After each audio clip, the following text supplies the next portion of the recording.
नमस्कार मंडळी, आजच्या नवीन व्हिडिओमध्ये मी तुम्हा सर्वांचं सहर्ष स्वागत करतो। मित्रांनो, आज आम्ही चाललो आहोत गावाला म्हणजे आमच्या गावी मालवणला। तर आमचा व्हिडिओ तुम्ही संपूर्ण पहा आणि व्हिडिओ जर आवडला तर लाईक, शेअर आणि सबस्क्राईब करायला विसरू नका। तर चला जाऊया आपण मालवणला। आता आम्ही मंगलोर ट्रेन पकडून कणकवलीला उतरलो आणि कणकवली रेल्वे स्टेशन रिक्षा करून आता आम्ही कणकवली एस टी डेपोत आलो आहोत। आणि आता आम्हाला सवासाची आमच्या गावात जाणारी कणकवली आचरा मार्गे मालवण ही आता गाडी मिळाली आणि आता ती गाडी पकडून आम्ही आता आमच्या घरी चाललो आहोत।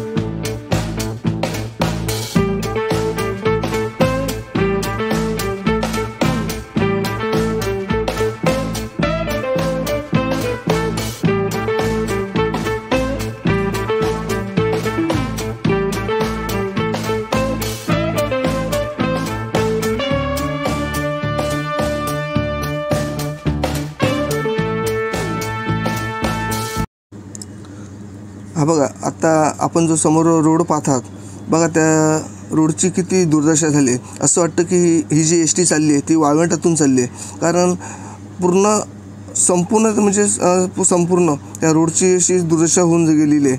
आणि बघा, अशा या रोडमध्ये जर एखादा अपघात झाला तर किती नुकसान मोठं होऊ शकतं बघा।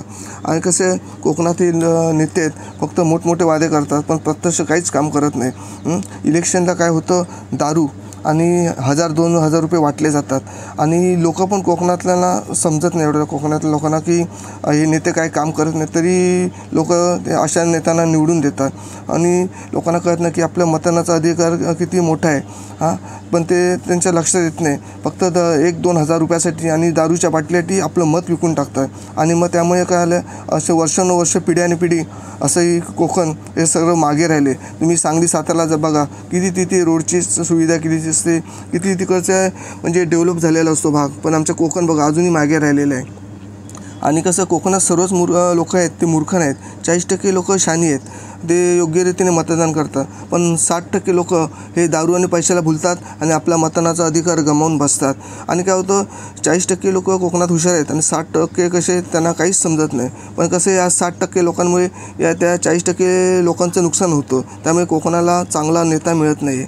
आणि कसं असतं, इलेक्शन असतं तेव्हा इथे कोकणात गाजावाजा असतो, म्हणजे इलेक्शनच्या आधी 10-15 दिवस कोकणात दिवाळीच असते। आणि एकदा इलेक्शन झालं, निवडून आले म्हणजे नेते लोक, नंतर कोकणाकडे कोण ढुंकूनसुद्धा बघत नाही आणि ते 4.5 वर्ष हे हा शुकशुकाट कोकणात असतो। आणि इथे बघा, कोकणात लोकांना रोजगार नाही, हाताला काम नाही।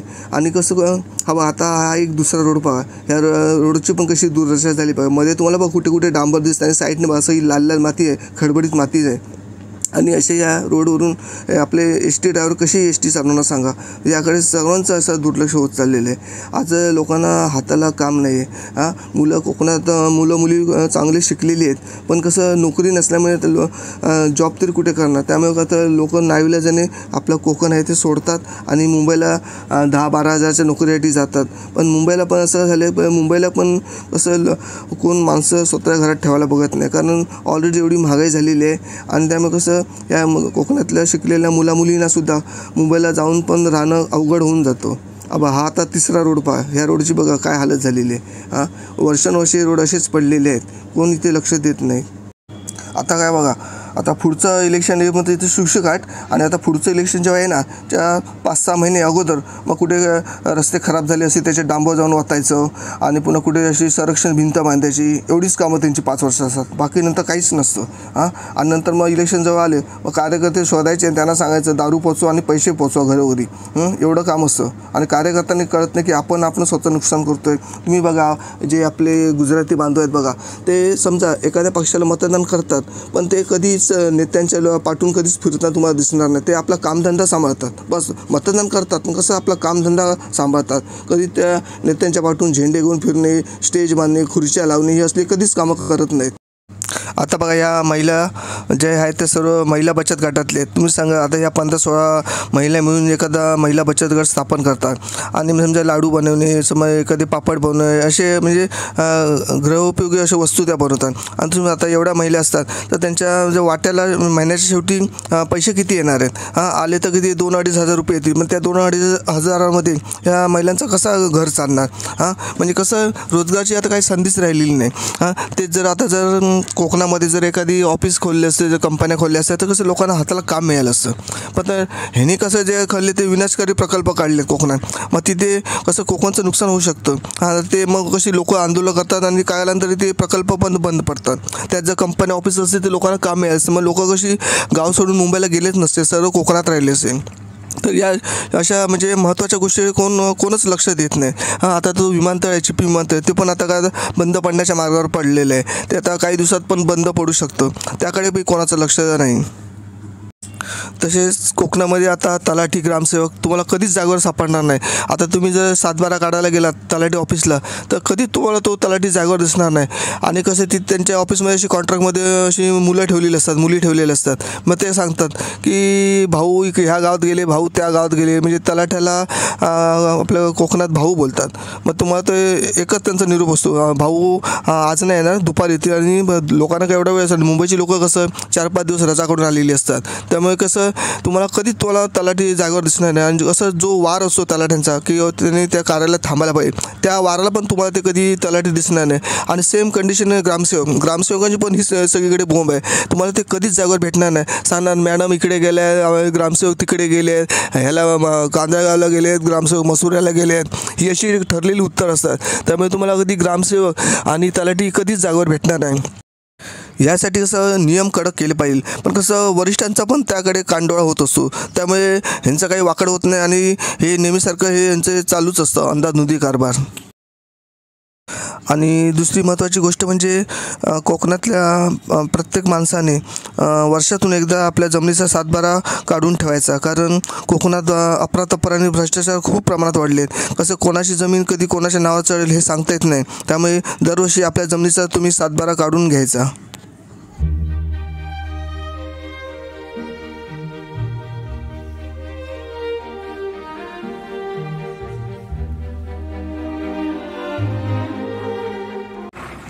आता आम्ही आमच्या गावात उतरलो आणि एक गोष्ट लक्षात ठेवा, आपण जेव्हा एस टीतून खाली उतरतो तेव्हा लगेच रस्ता क्रॉस करायचा नाही. म्हणजे एस टीच्या पुढच्या बाजूने पण रस्ता क्रॉस नाही करायचा आणि मागच्या बाजूने पण रस्ता क्रॉस नाही करायचा. कारण कसं अपोजिट दिशेने गाड्या येत असतात, ते कसे आपल्याला दिसत नसतात. जेव्हा रोड एकदम क्लिअर होतो त्यानंतरच आपण रस्ता क्रॉस करायचा.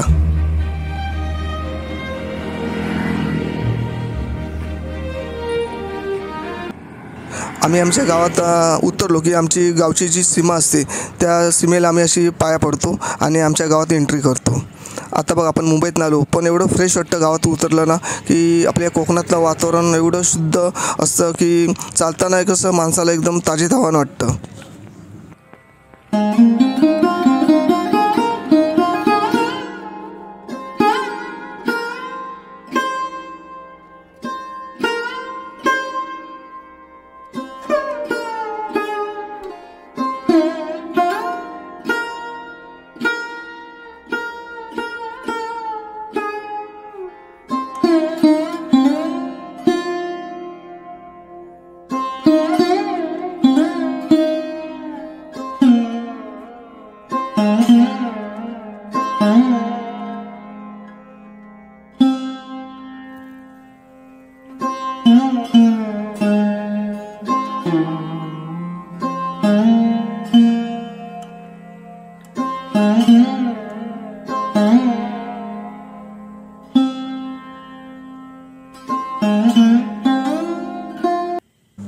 आपण समोर जे पाहतात बघा गवत सुकलेलं आहे त्याला कोकणामध्ये कराड असं म्हणतात. हे कराड याचा उपयोग काय होतो की जे आंब्याचे व्यापारी असतात ते काय करतात असं हे माळ रानावर बघा असं सुकलेलं गवत असतं म्हणजे जे कराड म्हणतो आपण त्याला, तर ते कराड कापून घेऊन जातात. आणि कसं आता एप्रिल मेमध्ये आंबे तयार होतात मग ते काय करतात आंब्याचे जे पेट्या असतात त्या पेट्यामध्ये हे गवत टाकतात आणि त्यामध्ये आंबे ठेवतात. कसं त्यामुळे आंबे कसे दाबले जात नाहीत आणि कसं व्यवस्थित म्हणजे त्याचा जनावरांचा बाहेर पाठवण्यासाठी हे गवत खूप फायदेशीर ठरतं आणि आंबा त्या पेटीमध्ये गवत असल्यामुळे म्हणजे कराड असल्यामुळे सुरक्षित राहतो.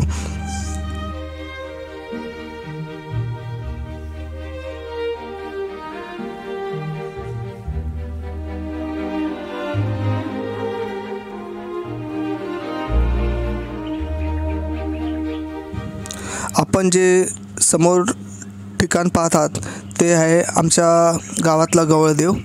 आणि गवळदेव म्हणजे कसं प्रत्येक गावात गवळदेव असतो. गवळदेव म्हणजे काय असतं, जे म्हणजे गुराखी लोक असतात ते कसे आपली जनावरे म्हणजे गाई म्हशी बैल हे कसे सड्यावर असे चरायला आणतात पावसामध्ये. आणि कसं पावसामध्ये कसं गवत वाढतं आणि कसे सरपटणारे प्राणी असतात आणि कसे या सरपटणाऱ्या प्राण्यापासून म्हणजे गुराखाचं आणि त्या गुरांचं रक्षण व्हावं यासाठी हे प्रत्येक गावामध्ये गवळदेव असतो. असा आमच्या गावातला गवळदेव. तर आम्ही आता या गवळदेवाचं दर्शन घेतो आहे.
आपण समोर जी पाहतात ती आमच्या गावातील गुरं आहेत.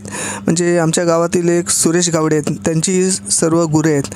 आणि एक विशेष कौतुक करण्यासारखी गोष्ट म्हणजे आजच्या काळात एवढी गुरं सांभाळणं म्हणजे साधी सोपी गोष्ट नाही. कारण कसं या गुरांना एवढं सड्या घेऊन यायचं, त्यांच्यासोबत बसून तिथे राहावं लागतं आणि असं कडाक्याचं ऊन असतं. पुन्हा त्यांना गुरांना संध्याकाळी घरी घेऊन जायचं असतं, त्यांना म्हणजे पाणी द्यायचं असतं, त्यांची साफसफाई ठेवायची असते. आजच्या काळामध्ये ही गुरं सांभाळणं म्हणजे खरोखर एक कौतुक करण्यासारखं हे काम आहे.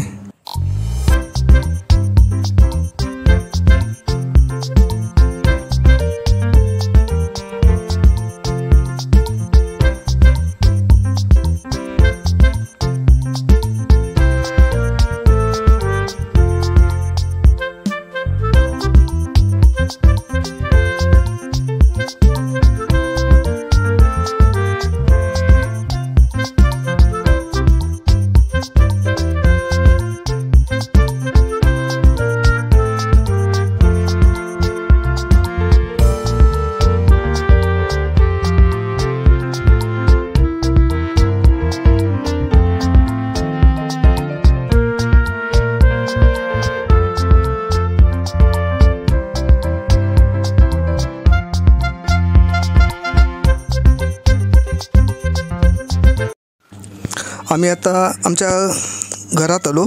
घरात म्हणजे आता आमचा घराचा दरवाजा उघडतो आहे तर आमची मांजर बघा कौलार होती, तर तिने कडीचा आवाज ऐकला आणि वरून म्याव म्याव करायला लागली. म्हणजे बघा जनावरं पण बघा की आपली वाट पाहत असतात. त्यामुळे कसं असतं, आपली वास्तू म्हण आणि आपल्या घराभोवती जी अवतीभोवती झाडं असतात ती कशी आपल्या येण्याची वाट पाहत असतात. म्हणजे त्यांनाही सुद्धा कसं प्रसन्न वाटत असतं. आता कोकणात पण कसं असतात, घराजवळ माणसं राहत असतील तर ती झाडं पण असतात, म्हणजे नारळ म्हणा ते भरपूर नारळ असे धरतात झाडावरचे. कसं झाडांना पण अशी माणसाची जाग हवी असते. म्हणजे कशी ही जी जुनी कोकणातली लोकं आहेत हे सांगत असतात. आता मांजर पण बघा आमचा आवाज ऐकला आणि लगेच धावत आली. आता आम्ही आमचा दरवाजा खोलतो आहे तर आमच्या पायाभोवती आता बघा अशी रेंगाळत आहे ती. म्हणजे माणसापेक्षा पण बघा जनावरे कधी बघा अशी म्हणजे माणसाची आपुलकी आणि प्रेम हे कधी विसरत नाही. ती आता मांजर बघा किती खुश झाली आहे घरात आली. कसं गावी कशी घरं बंद असतात, त्यामुळे कसं ह्या जनावरांना कसं खायला मिळत नसतं. जिथे मिळेल तिकडे बिचारी जातात. पण कसं कोण काही काही लोक चांगली असतात वाढतात, पण काही काही लोक देतात, काही काही लोक देत नाहीत. पण बिचाऱ्या जनावरांची उपासमार होते. आता ही मांजर आली आणि आता आमच्या पायाभोवती अशा गिरट्या घालते.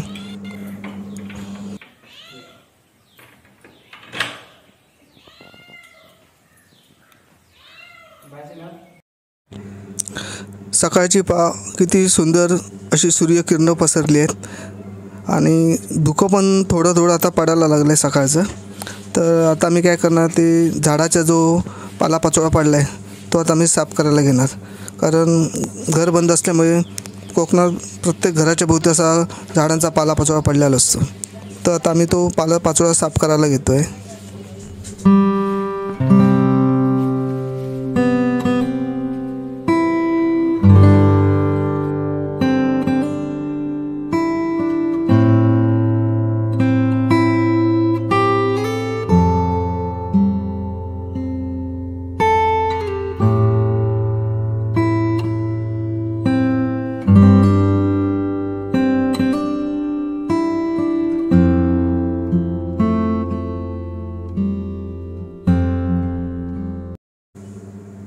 कोकणात जेवढी जेवढी घरं बंद असतात तर काय होतं, जेव्हा मुंबईतली लोक अशी कोकणात येतात, घर बंद असल्यामुळे काय होतं, साफसफाईपासून त्यांना ते करावं लागतं. एक तर कसा प्रवास झालेला असतो, 12-14 तासाचा प्रवास, आणि त्याच्यात ते जागरण, पुन्हा घरी आल्यावर अशी साफसफाई करावी लागते. म्हणजे 1-2 दिवस प्रवासातून आल्यावर माणूस हैराण झालेला असतो. आणि प्रत्येक कोकणात प्रत्येक घरात ही अशीच परिस्थिती असते.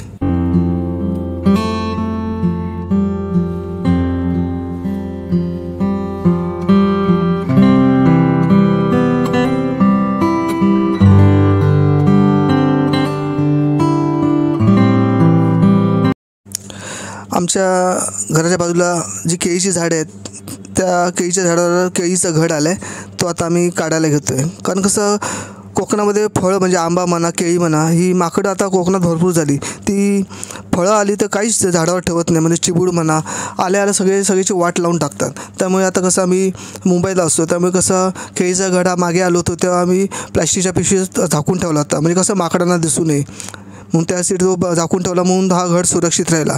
जर उघडा ठेवला असता तर माकडांनी कधीच खाऊन टाकला असता. तर आता आम्ही तो केळीचा घड आहे तो काढायला घेतो आहे.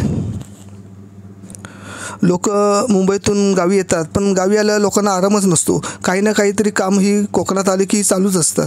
त्यातलं हे एक काम.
आमच्या कोकणामध्ये झाडावरचं कोणतंही फळ म्हणजे म्हणा फणस म्हणा किंवा अशी केळी काढली तर घरासमोर जी तुळस असते त्या तुळशी समोर नेऊन ठेवतात.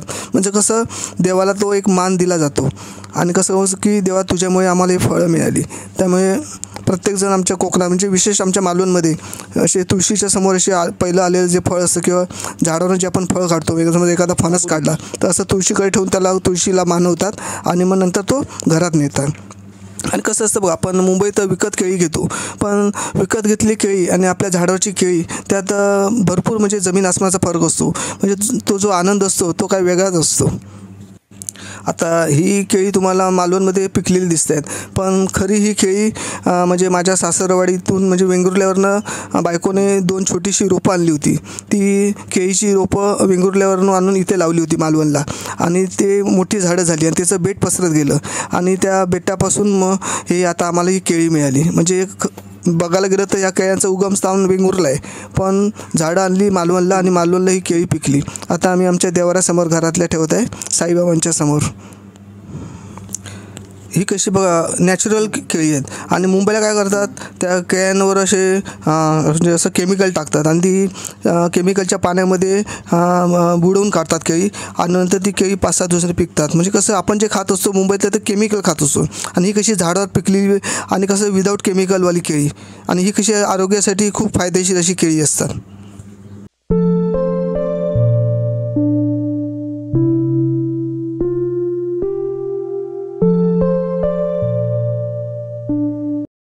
आता ही केळी कशी आम्हाला आता मुंबईला घेऊन जायची आहेत कारण कसं आता आम्ही दोघंजण इकडे आहे आणि बाकीचे सगळे मुंबईला आहेत. आता एवढी केळी आम्ही खाऊ शकणार नाही. मग आता आम्ही व्यवस्थित ती केळी उभी करून ठेवणार आणि व्यवस्थित पॅक करून आता मग मुंबईला घेऊन जाणार. पण त्यासाठी आता आम्हाला खूप जपून ही केळी घेऊन जावी लागणार आहेत कारण आमचा पुढचा प्रवास हा ट्रेनने आहे.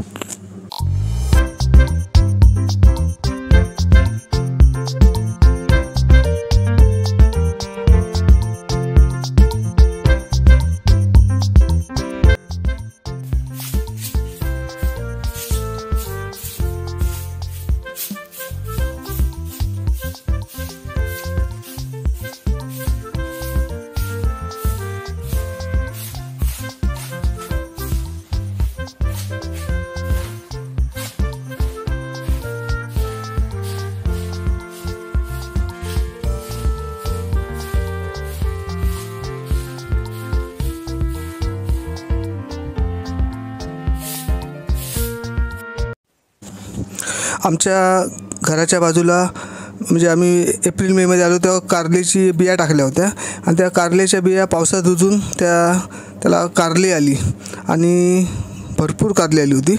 आता आम्ही ती कारली तोडत आहोत. काय कारली पिकली काय कच्ची आहे. आता मी ती कारली काढून त्याची आम्ही आता भाजी करणार.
आता मी मुंबईला जायला निघालो.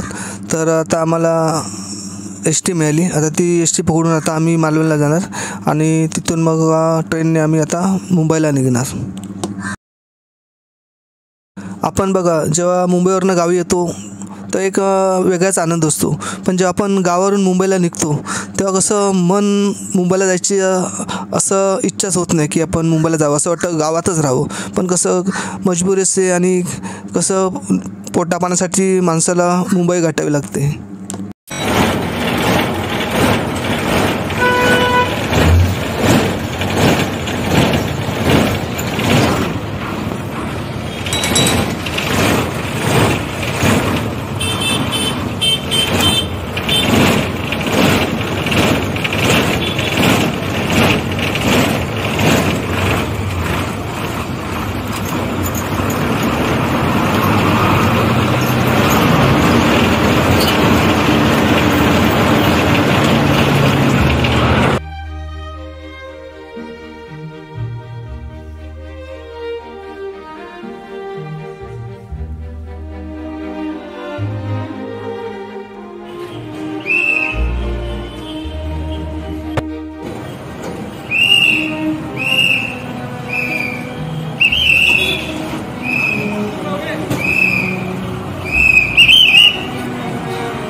आता आम्ही सावंतवाडी एस टी डेपो येथे आलो आहोत. आता इथून आम्हाला दुसरी एस टी पकडायची आहे, म्हणजे जवळजवळ इथे आम्हाला अजून 10-15 मिनटं जाणार. आणि हा पहा सावंतवाडी एस टी डेपो, हा एस टी डेपो बराच मोठा आहे. आणि ह्या एस टी डेपोच्या इथे उभे असताना आम्हाला एस टी डेपोच्याच बाजूला असा गोंगाट ऐकायला आला. म्हणून आम्ही एस टी डेपोच्या बाजूला जाऊन पाहिलं तर तेथे बऱ्याच महिला जमल्या होत्या. आम्हाला सुरुवातीला वाटलं की महिलांचा कुठेतरी मोर्चा निघतोय, तर तो मोर्चा नव्हता, तर दीपक केसरकर यांनी महिलांसाठी हळदी कुंकाचा कार्यक्रम आयोजित केला होता. त्या कार्यक्रमासाठी ह्या सर्व महिला जमल्या आहेत. आणि या हळदी कुंकाच्या कार्यक्रमाला महिलांसाठी परादी वाटण्यात आल्या. तर बऱ्याच महिलांनी या हळदी कुंकू कार्यक्रमात सहभाग घेतला.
आता आमची सावंतवाडीवरून ट्रेन सुटली. आता आमचा मुंबईला जाण्याचा परतीचा प्रवास सुरू झाला.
चाय चाय चाय गरम चाय चाय चाय चाय चाय बढ़िया चाय गर्मा गर्म चाय चाय चाय चाय मसाला चाय चाय चाय चाय गरम चाय चाय चाय चाय चाय चाय चाय चाय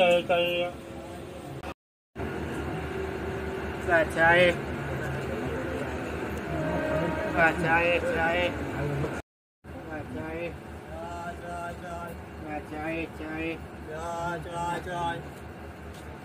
चाय चाय चाय चाय गरम गरम चाय चाय चाय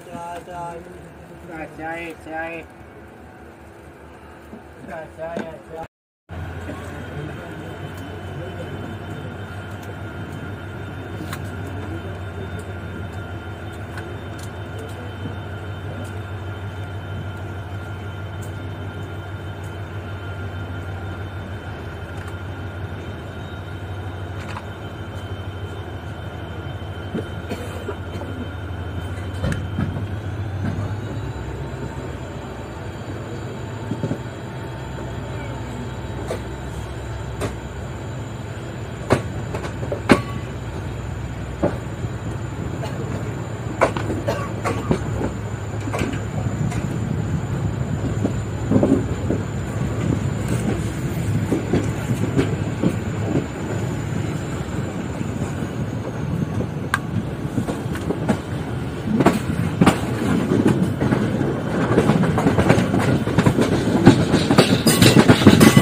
तुम्ही जर चॅनलला नवीन असाल तर चॅनलला सबस्क्राईब करायला विसरू नका. बाजूची जी बेल आयकॉन असेल त्या नक्कीच दाबा. आपल्या नवीन व्हिडिओ बघायला मिळेल. थँक्यू.